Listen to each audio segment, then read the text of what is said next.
सहरसा बिहार के रहने वाले निहाल जो 4 जुलाई 2023 को अपने सुल्तानगंज से स्नान करके और संकल्प लेते हैं कि हमें बिच्छू यात्रा करके बाबा का दर्शन करना है, और इन्होंने बाबा का दर्शन भी किया। और बाबा के दर्शन करने के बाद ये बासुकीनाथ के यात्रा में निकल गए हैं। बाबा के दर्शन बिच्छू यात्रा जब कर रहे थे, बिच्छू यात्रा करते हुए, तो बहुत सारे लोग इन्हें देखने के लिए भीड़ लगा देते थे, लेकिन जब ये बासुकीनाथ के लिए निकले हैं तो लोगों की उतनी भीड़ नहीं देखी जा रही है। लेकिन मैं जब इधर से गुजर रहा था तो मुझे याद था कि हमारे बिहार सहरसा के जो निहाल जी हैं वो अपने पिता के लिए मनोकामना बाबा से मांगे थे कि अगर मेरे पिताजी स्वस्थ हो जाएंगे तो उसके बाद मैं बाबा सुल्तानगंज से गंगा जल लेकर के स्नान करके उसके बाद बिच्छू यात्रा करके आपका दर्शन करूंगा और आपके ऊपर जल चढ़ाऊंगा।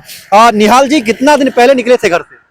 4 जुलाई को निकले, सावन के प्रथम दिन 4 जुलाई को निकले थे। कैसे निकले थे? बिच्छू यात्रा करते हुए निकले थे, हाथ के बल चलते हुए बाबा के पास निकले थे। हाथ के बल चलते हुए आप देवघर चले आए? जी, हाथ के बल चलते हुए देवघर। अब तो बासुकीनाथ की ओर जा रहे हैं। हाँ। कितना दिन में आप देवघर पहुंचे थे? 6 महीना। 6 महीना में। अच्छा, कभी ये लगा नहीं कि हाथ से कैसे हम यात्रा करेंगे, बिच्छू यात्रा कैसे करेंगे? ये उनके प्रेरणा से ही हम चलते हैं। और जब मेरे पिताजी बीमार पड़े थे तब से ही उनका दंडवत यात्रा मैंने बाबा से कामना किया था, बाबा मैं दंडवत यात्रा करूंगा आपका, और तब से बाबा का दंडवत यात्रा मैं कर रहा हूँ। हाँ। उसके बाद बाबा के प्रेरणा से, उनके आदेश से हम फिर बिच्छू यात्रा कर रहे हैं। अब मेरा कोई भी ऐसा कोई मनोकामना नहीं है। हाँ। कोई ऐसा नहीं है जो बाबा, अब उनके आदेश से, उनके प्रेरणा से अब हम चलते हैं, उनका ड्यूटी करते हैं। अच्छा, कितने लोग साथ में आप चले थे? हम जब चले थे तो हम अकेले ही इस जग को ठाने थे, लेकिन बहुत लोग मेरा इसमें सहयोग किए। हाँ। एक नवल जी हुए बेगूसराय के, विजय जी हुए, हाँ। मेरा भाई हुआ, हाँ। ये सब मेरा पूरा सहयोग किया रास्ते में।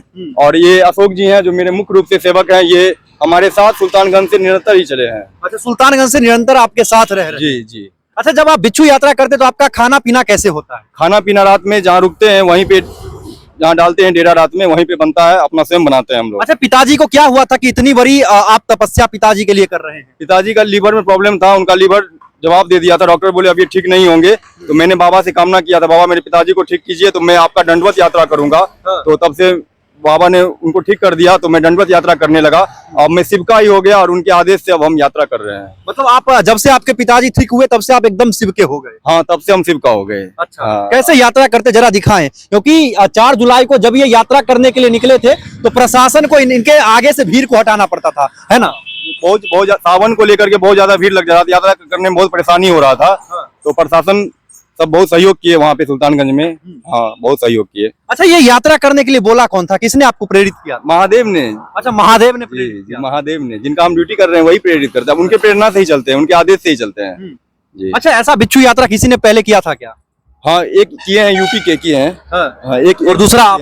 हाँ, दूसरे हमने। देखिए, अब जो है निहाल जी किस प्रकार से बाबा के दर्शन करने के लिए सुल्तानगंज से आए थे वो आपको चल के दिखाएंगे, और उसी प्रकार से सुल्तानगंज से निरंतर चलते हुए प्रत्येक दिन 1-1.5-2 किलोमीटर तक ये अपने हाथों से सफर तय करते हैं। बिच्छू बन करके बाबा के दर पे पहुंचे थे। उसके बाद वहां पर जब दर्शन इन्होंने कर लिया तो कहा जाता है कि जब कोई देवघर में दर्शन करते हैं उसके बाद उन्हें बासुकीनाथ में भी जाकर के दर्शन करना होता है, उसके बाद जाकर के उनके दर्शन करने का फल मिलता है। देखिए, इनके साथ एक इनके सेवक हैं जो बेगूसराय के रहने वाले हैं। क्या नाम है आपका? जी, अशोक दास। हर हर महादेव। हर हर महादेव। कहाँ के रहने वाले हैं?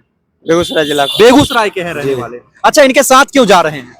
इनके सेवा में चल रहे हैं हम बाबा। अच्छा, इनके सेवक हैं आप जी। अच्छा, देखिए अशोक दास जी हैं जो बेगूसराय के रहने वाले हैं और निहाल जी के साथ अब रह करके उनका सेवक बन गए हैं। देखिए, अब निहाल जी जो है अपना यात्रा प्रारंभ करेंगे।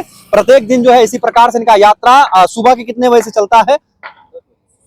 सुबह के 10 बजे से इनका यात्रा प्रारंभ होता है और शाम के 4 बजे तक इनका यात्रा जो है निरंतर चलता है। एक दिन में ये लगभग 1 से 1.5-2 किलोमीटर तक का सफर तय करते हैं। देखिए, अब ये बिच्छू बनेंगे और उसके बाद जो है इन्होंने यहाँ पर दंडवत दे दिया, माफी मांग लिया गलती जो इनसे हुई होगी। बाकी अब यात्रा के लिए प्रारंभ करेंगे। देखिए, अब ये ऐसे ही चलते हैं और ऐसे करके ये अपना पूरा यात्रा कंप्लीट किए हैं सुल्तानगंज से लेकर के देवघर तक का। और देवघर के दर्शन करने के बाद अब जो है इनका यात्रा बासुकीनाथ के लिए निकल चुका है। और इनको देखने के लिए अभी भी बहुत सारे लोग जो है वो रुक करके देखते हैं कि आखिर ऐसे कोई क्यों करता है, क्योंकि कहा भी जाता है कि देवघर का जो शिवलिंग है वो मनोकामना सिद्ध शिवलिंग है। वहां पर अगर किसी प्रकार की आप कोई मनोकामना करते हैं तो आपका मनोकामना पूर्ण हो जाता है। और सामने देखेंगे, ये हमारे बिहार के सहरसा जिले के रहने वाले हैं निहाल सिंह। निहाल इनका नाम है और अब निहाल बाबा के नाम से ये जाने जाते हैं। देखिए, कितना कठिन तपस्या ये कर रहे हैं और कठिन तपस्या करके बाबा के दर पे पहुंच रहे हैं। ये बिच्छू बन करके,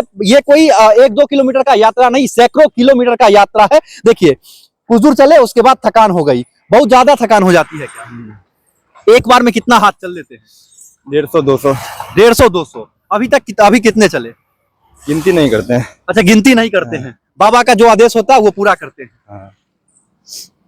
तो ये है हमारे बिहार के रहने वाले निहाल जी, इनका भाई कुणाल है, जो हमसे काफी दिनों से संपर्क कर रहे थे कि एक बार रमन जी आप जाइए और हमारे भाई को दिखाइए कि हमारा भाई कितना तपस्या कर रहा है। और मैंने भी सोचा कि चलो चलते हैं एक बार और इनके तपस्या को दिखाने का प्रयास करते हैं, क्योंकि ये लोग जो हैं अभी कलयुग के भगवान है, क्योंकि इतनी कठिन तपस्या कोई नहीं कर सकता है। कहा भी जाता है कि तपस्या बहुतों प्रकार का होता है, इनका जो तपस्या है वो योग तपस्या, और अपने बाहुबल पे ये तपस्या कर रहे हैं। आपने सुना होगा अष्टावक्र का नाम, आप अष्टावक्र का नाम सुने होंगे, क्योंकि उनके चलने के तरीके से अष्टावक्र नाम रखा गया था। और ये हैं बिच्छू बन करके बाबा के दर पे जा रहे हैं और बिच्छू की तरह चल रहे हैं। हम कोशिश करेंगे पीछे आप आ जाए और इधर से दिखाने का प्रयास करें। देखिए, ये कोई 1-2 किलोमीटर का यात्रा रहता तो कोई भी कर सकता था, लेकिन ये जो यात्रा है ये सैकड़ों किलोमीटर का यात्रा है। सुल्तानगंज से बाबा की नगरी देवघर की दूरी लगभग 100 किलोमीटर हो जाता है, 110 किलोमीटर। और वहां से जो यहाँ का बासुकीनाथ का यात्रा है वो लगभग 40 किलोमीटर का होता है। मतलब इस प्रकार से सैकड़ों किलोमीटर का यात्रा ये अपने बाजू पर आप बिच्छू बन करके कंप्लीट कर रहे हैं, क्योंकि बाबा ने इनके मनोकामना को पूरा किया था, इनके पिताजी को स्वस्थ किया था। तो इस प्रकार के बहुत सारे भक्त हैं जो आपको देवघर की रास्तों में मिल जाएंगे या इस देश में आपको मिल जाएंगे, जो कठिन तपस्या करके अपने मनोकामना पूर्ण होने के बाद जाते हैं और भगवान को अपना जो मनता होता है उसको पूरा करने के बाद इस प्रकार से अपना सारा जो कर्ज है वो भगवान से उतारते हैं, है ना निहाल जी? एकदम थोड़ा। अच्छा, इतना कठिन तपस्या किसी को करना चाहिए? बिना तपे कुछ मिलता नहीं है। हाँ। इसलिए कुछ पाना है तो खुद को तपाओ। हाँ। बचा के मत रखो कभी अपने आप को, अपने शरीर को, अपने कर्म को। जो कर सकते हो करो। हमें तो लगता है कि आपके बाजू में अब इतनी ताकत हो गई होगी कि कोई आपके बाजू पर प्रहार करे तो कुछ हो नहीं सकता है। ऐसा स्थिति नहीं आने देंगे महादेव। हाँ। जो हमसे सब प्रेम करे। कितना उम्र हो गया आपका? 27 वर्ष। 27 वर्ष। और 27 वर्ष की उम्र में इतना कठिन तपस्या आपने कर दिया?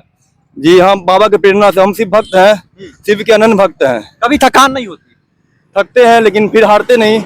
फिर एक नया प्रयास, एक नई उम्मीद की किरण बाबा जगाते हैं और निरंतर चलते रहते हैं। और निरंतर चलते रहते हैं। जो पैदल आते हैं उनका पांव फूल जाता है, जो दंडवत दे करके आते हैं उनकी हालात खराब हो जाती है। लेकिन निहाल जो बिहार के सहरसा जिला के रहने वाले हैं, ये बिच्छू बन करके बाबा का दर्शन किए हैं और दर्शन करके एक नया लकीर खींच दिए हैं कि ऐसी भी तपस्या एक होती है जिसे करने के लिए लोगों को सोचना पड़ता है। बाकी ये वीडियो आपको कैसा लगा कमेंट में अपनी राय जरूर देंगे। मिलते हैं अगले वीडियो में, तब तक के लिए जय हिंद, वंदे मातरम, हर हर महादेव।